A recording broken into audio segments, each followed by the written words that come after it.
ये एक आफत आई है, कुदरती आफत है, और आपने हद्दुल इम्कान कोशिश करें, लेकिन इस सिचुएशन में आप बजाय इसके कि दूसरों के ऊपर अटैक करें, बेहतर ये होगा कि आप बताएं मुल्तान में बैठ के, जुनूबी पंजाब में बैठ के, कि आप उस दुखी इंसानियत की खिदमत करने के लिए क्या कर रहे हैं।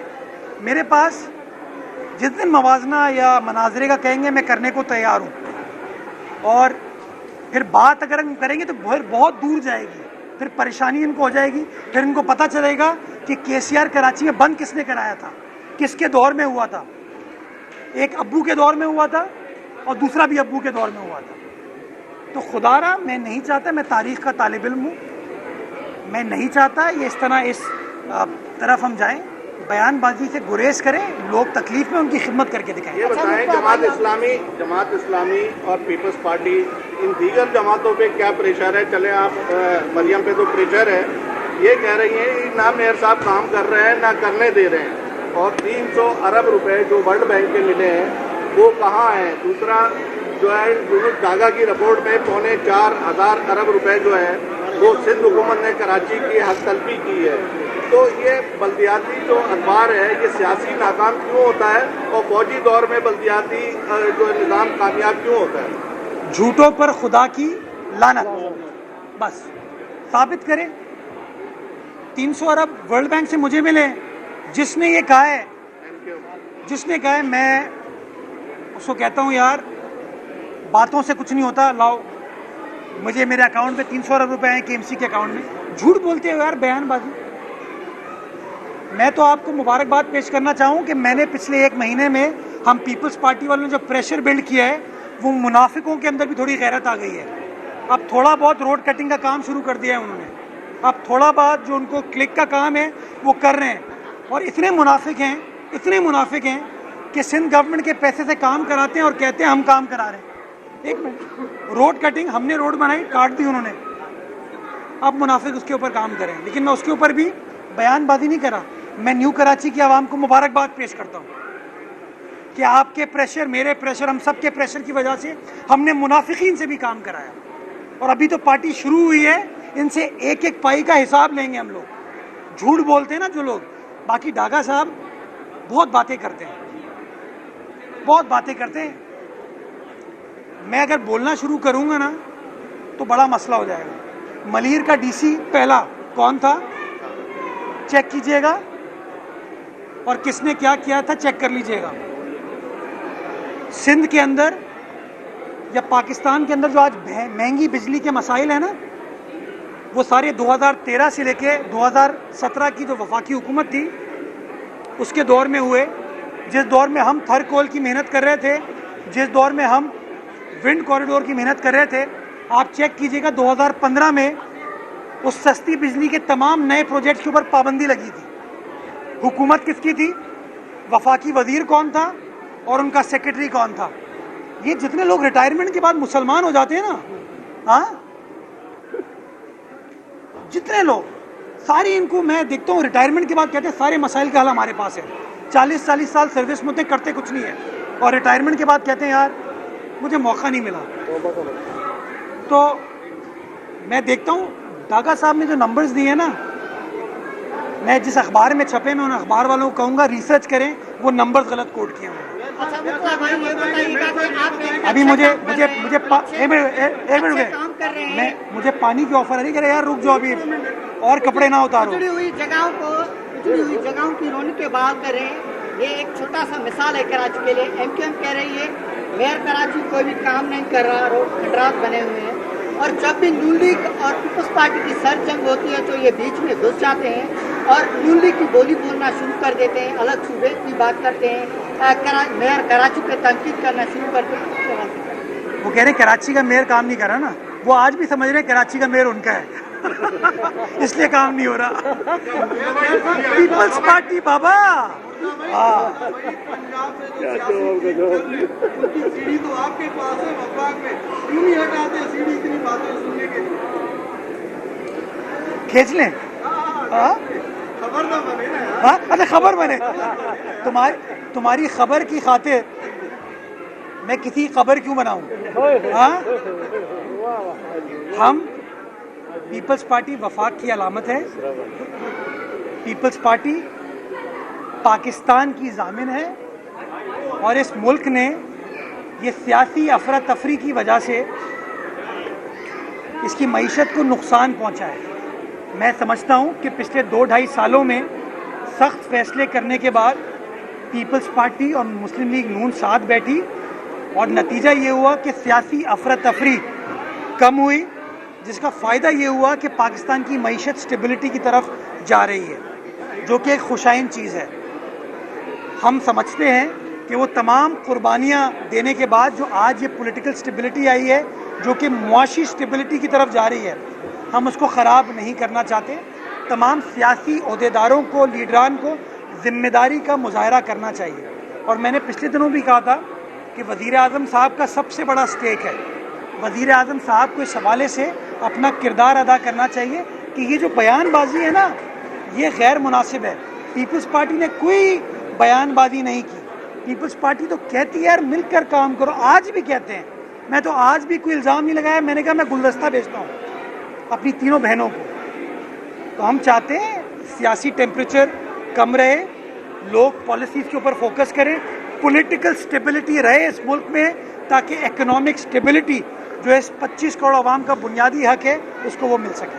साहब ये बताइएगा, हासिल करने के लिए जो देनी पड़ती है, आप इतना हम्बल होकर जो जवाब दे रहे हैं, क्या उसको मजबूरी है? जबकि मरियम नवाज ने कहा बिलावल छोटा भाई है और फिर बिलावल को गालियां देने के लिए एक तर्जुमान को सामने लाया जाता है, जो कि आपकी जमात की पहले जो है वो मुंतखब रुकन थी। उस पर आपका इतना हम्बल जवाब लग ऐसे रहा है कि सिंध का मुकदमा पीपल्स पार्टी लड़ना नहीं चाहती, तो वफाक में तो हुकूमत आप लोगों के कंधों पर खड़ी है। देखिए सुलेमान, मैं एक चीज़ कैटेगोरिकली आपको बताऊं, हम सिर्फ सिंध का मुकदमा नहीं लड़ते, हम पाकिस्तान का मुकदमा लड़ते हैं। मरियम बीबी ने अपने स्टेटमेंट से ये साबित किया कि शायद वो पंजाब का मुकदमा लड़ना चाहती हैं। बिलावल साहब ने उस स्टेटमेंट का जवाब नहीं दिया अभी तक। ये शो करता है कि बिलावल साहब की सोच जो है वफाक की सोच है, पीपल्स पार्टी की सोच जो है वफाक की है, पाकिस्तान की सोच है। तो मैं सबसे पहले तो इस चीज़ को वाज़े करना चाहूँगा। बाकी अज़मा बुखारी साहिबा ने जो स्टेटमेंट दिया अफसोसनाक है, शर्मनाक है। जब इमरान खान साहब की हुकूमत ख़त्म हुई और शहबाज शरीफ साहब वज़ीर आज़म बने, तो आपको याद होगा कि वो वोट ऑफ नो कॉन्फिडेंस लाने की मुहिम जो थी वो पीपल्स पार्टी की थी। ये मुस्लिम लीग नवाज़ के दोस्त तो इस्तीफ़ा देके असेंबलियों को छोड़ के जाना चाहते थे। इन लोगों ने तो लाहौर से इस्लामाबाद आने की जुर्रत नहीं की, इतना खौफ था शायद इनको उस ज़माने के हुक्मरानों से। ये बिलावल भुट्टो जरदारी था जो कराची से निकला और कराची से निकल के सिंध के मुख्तलिफ अजला से होते हुए, पंजाब के मुख्तलिफ अजला से होते हुए इस्लामाबाद पहुँचा और इस्लामाबाद पहुँच के वो माहौल बनाया जिसकी वजह से इमरान खान साहब की हुकूमत बनी। और सोचें, बिलावल साहब चाहते, पीपल्स पार्टी चाहती, कहती वज़ीर आज़म हमारा होगा, वज़ीर आज़म मैं बनूंगा, ये मेरी काविश है, मेरी जिद्दोजहद है। बिलावल साहब ने कहा नहीं, नून लीग की सीटें ज़्यादा हैं, शहबाज साहब को वज़ीर आज़म बनना चाहिए। और शहबाज साहब वज़ीर आज़म बने और बिलावल साहब ने तमाम मादी के इख्तिलाफात भुलाकर शहबाज साहब की हुकूमत के अंदर वज़ीर ख़ारजा बने। आपके सामने है कि उस हुकूमत से पहले पाकिस्तान सिफारती एतबार से कितना अकेला था। आपको पाकिस्तान की सिफारती एतबार से कोई रेलेवेंस नज़र नहीं आती थी। ये शहीद भुट्टो का नवासा है, शहीद मोहतरमा बेनज़ीर भुट्टो का बेटा है बिलावल भुट्टो, जिसने एज वज़ीर ख़ारजा पाकिस्तान को डिप्लोमेटिकली एक बार फिर रेलेवेंट किया। जो मोदी हमेशा ललकारता था पाकिस्तान को, उसके बयानिए को रिजेक्ट किया। जो इस्लामोफोबिया के हवाले से पाकिस्तान के ख़िलाफ़ या मुसलमानों के ख़िलाफ़ बात होती थी, उसकी नफ़ी करने के लिए बयानिया बनाया। सैलाब आया तो बिलावल साहब ने ये नहीं कहा वज़ीर आज़म मेरे सूबे में नहीं आ सकता, वज़ीर आज़म पाकिस्तान हमारे सूबे में आते थे, क्योंकि वो उनका सूबा भी है, वज़ीर आज़म है पाकिस्तान के। बिलावल साहब ने अक़वाम मुत्तहिदा के जनरल सेक्रेटरी को वो पता नहीं आखिरी बार पाकिस्तान कब आया था, अक़वाम मुत्तहिदा के सेक्रेटरी जनरल को सिर्फ पाकिस्तान नहीं, इस्लामाबाद नहीं, कराची नहीं, बिलावल साहब ने सेक्रेटरी जनरल को सक्खर लेके गए, लाड़काना कंबर शहदाद कोट लेके गए। ये होता है लीडर। पाकिस्तान को एक बार फिर रेलेवेंट किया, जिसका फ़ायदा आज अल्हम्दुलिल्लाह सिफाती एतबार से सारे पाकिस्तान को भी हो रहा है, सारी मुस्लिम उम्मा को हो रहा है।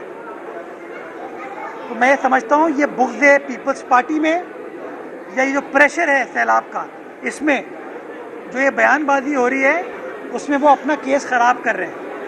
मैं आज भी एक शहरी के तौर पर, पीपल्स पार्टी एक कारकुन के तौर पर और बिलावल साहब के तर्जुमान के तौर पर पंजाब हुकूमत को ये कहना चाहूँगा, तनकीद की रविश से बाहर निकलें और फोकस करें लोगों के मसाइल को हल करने में। जो लोग इस वक्त सैलाब की वजह से तकलीफ़ में हैं, हम उनके साथ हैं। उनको घर बनाने हैं, 21 लाख घर हमारी हुकूमत ने सैलाब ज़दगान के लिए बना रहे। उनको गंदम की काश्त करनी है, हमने भी 1 महीने के अंदर पानी निकाला था और 2022 नवंबर में हमने भी गंदम की काश्त की थी। हम साथ बैठते हैं उनकी मदद करते हैं। उनको मदद चाहिए बैनुल अक़वामी सतह पर अपनी आवाम का मुकदमा रखने के लिए, हम वो मुकदमा रखेंगे उनके साथ कि आइए, ये ग्लोबल वार्मिंग, क्लाइमेट चेंज की वजह से जो दुनिया भर जिससे मज़े उड़ा रही है, उसका खमियाजा पाकिस्तान की आवाम भुगत रही है। सिंध की आवाम ने, बलूचिस्तान की आवाम ने 2022 में भुगता था, 2025 में पंजाब की आवाम भुगत रही है। हम उनके साथ खड़े होते हैं।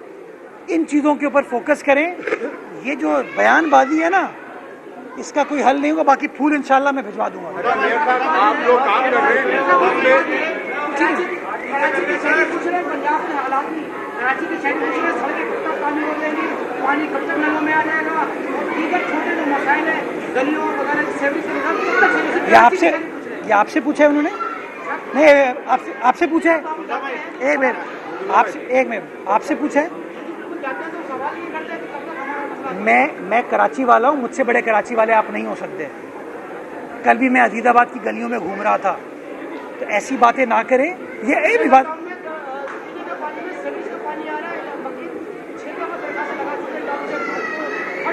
आपको जो बयानबाजी करनी है आप कर लीजिए। आप क्रॉस टॉक आप इधर आ जाएं। सर आइए ना, आओ मेरे बेटे इधर आ जाओ। नहीं इधर अरे बाबा तकरीर कर यार, बस आप सुनो। आज भी अभी सुबह कोरंगी में जिया कॉलोनी में काम हो रहा है, पीपल्स पार्टी करा रही है, केएमसी करा रही है। आज भी सुबह न्यू कराची में काम हो रहा है, औरंगी में काम हो रहा है, पीपल्स पार्टी करा रही है। लियारी में काम हो रहा है, पीपल्स पार्टी करा रही है।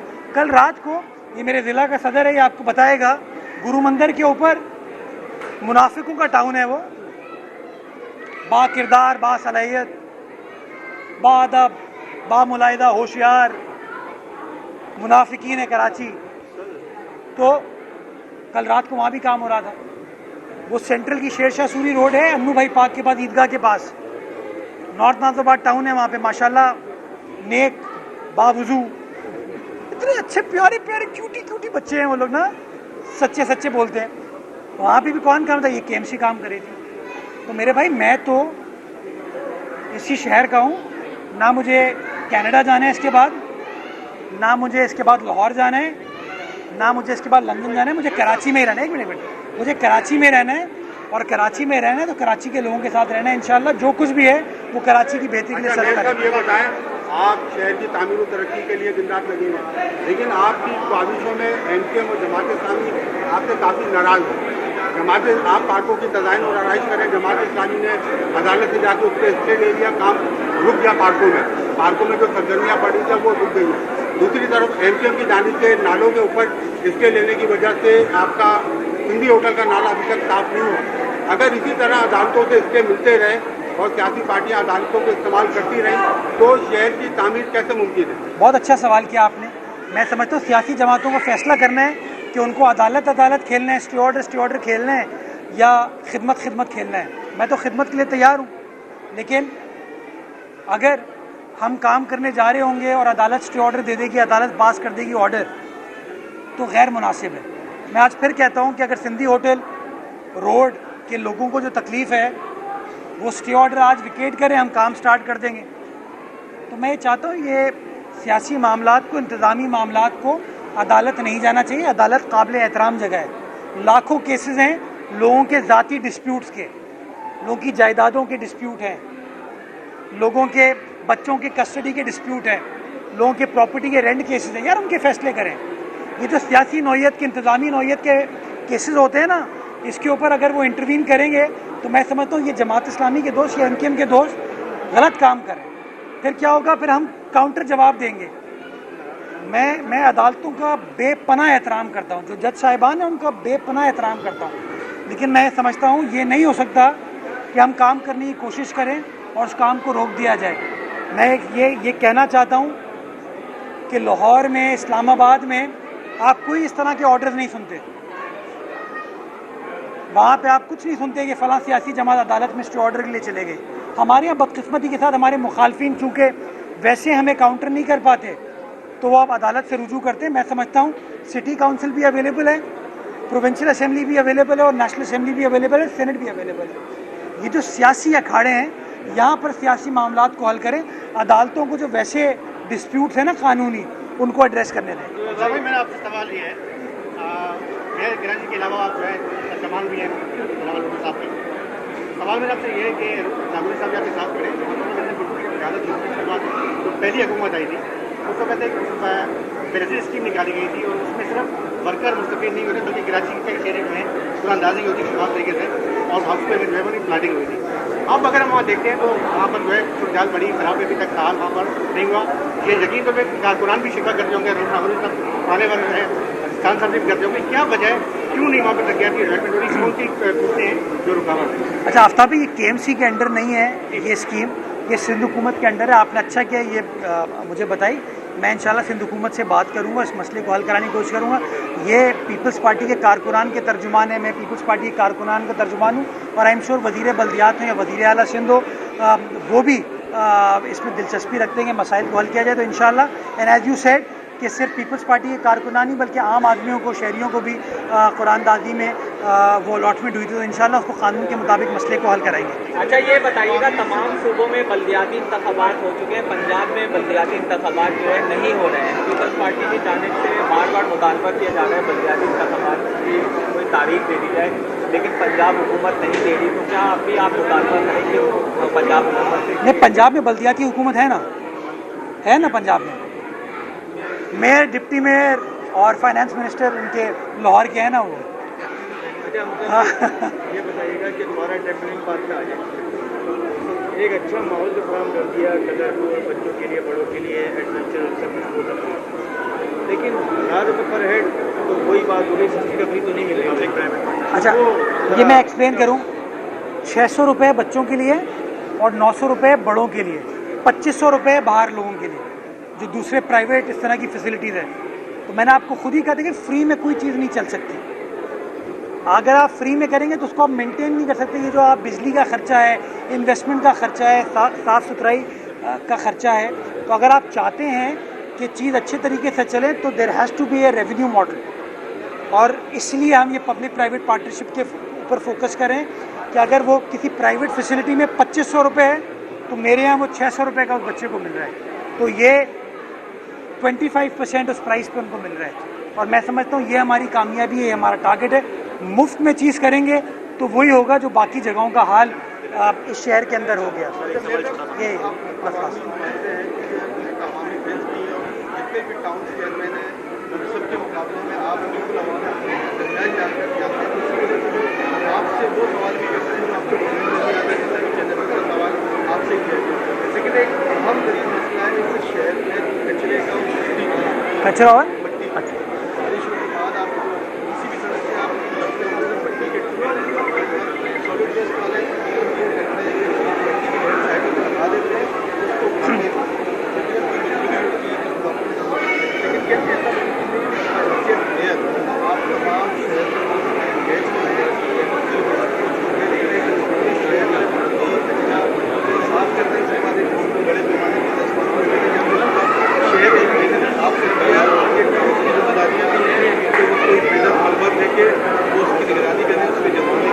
ये आपने बड़ी अच्छी तजवीज़ दी है और मैंने पिछले हफ्ते शहर का राउंड लगाया था एमडी सॉलिड वेस्ट के साथ और मैंने उनको यही गोशगुजार किया कि आप कचरा तो उठा लेते हैं लेकिन अगर किसी जगह पे कोई पत्थर गिरा हुआ पड़ा हुआ है या मिट्टी पड़ी हुई है उससे वही चीज़ बेहंगम लगती है। तो हमें कोशिश ये करनी है कि जो फिनिशिंग है उस काम को फिनिश तरीके से प्रेजेंट करें। तो मैं इंशाल्लाह इस मामले को मज़ीद मौसर तरीके के साथ इंतज़ामिया के साथ टेकअप करूँगा और इंशाल्लाह इस मामले के ऊपर आपको अच्छी प्रोग्रेस लेके दूँगा। बहुत शुक्रिया, थैंक यू।